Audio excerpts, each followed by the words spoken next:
He accidentally discovered a secret in their wedding photo. His wife's two fingers were crossed, a gesture that means asking God for forgiveness. That simple sign implied their marriage meant nothing to her. The next day, Truman didn't expose her. Instead, he acted as if nothing had happened. He wanted to observe what exactly this woman, the one he lived with day and night, was hiding from him. As she was heading out the door, Truman spoke. I'll cross my fingers for you.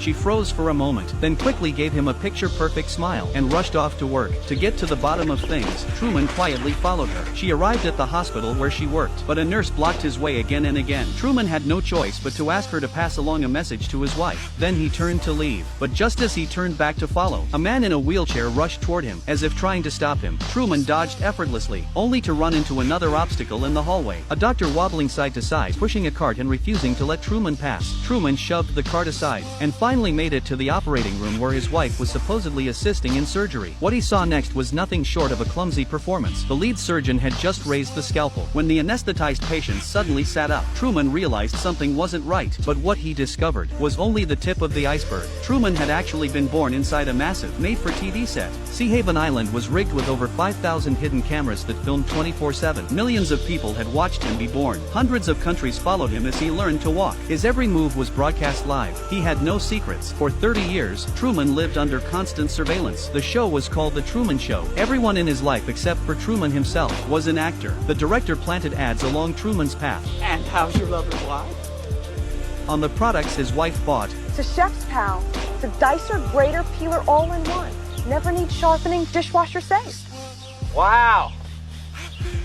That's amazing!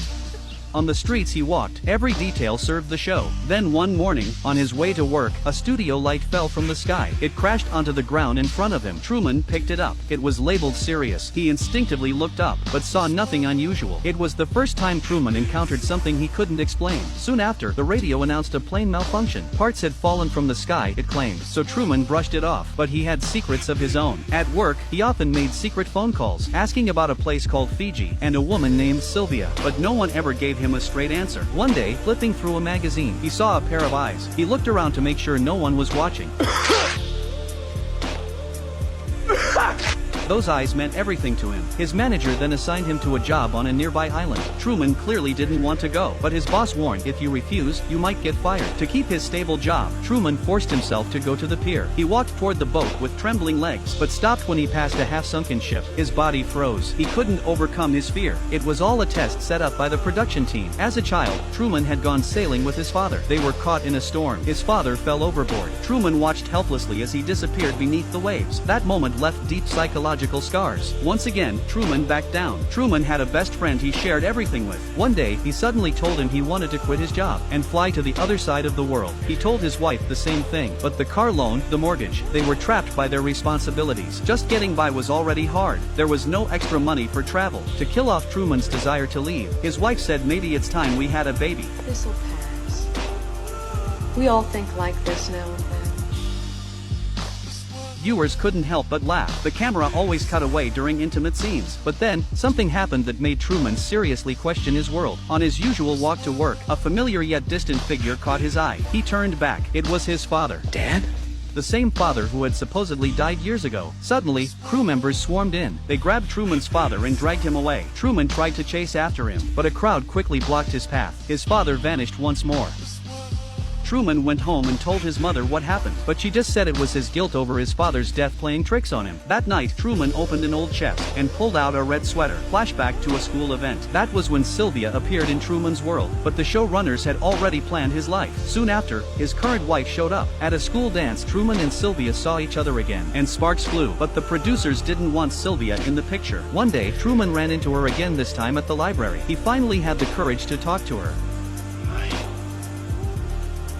Her badge made a deep impression on him. He didn't know where this was going, but invited her out. To his surprise, Sylvia agreed, and said, we have to go now, or we never will. Those eyes of hers, he never forgot them. Sylvia led Truman away from the cameras, and they ran off toward the beach. There, Truman had his first kiss, but the production team caught up to them. Sylvia tried her best to tell Truman the truth. Listen to me. Everybody knows about it. Everybody knows everything you do.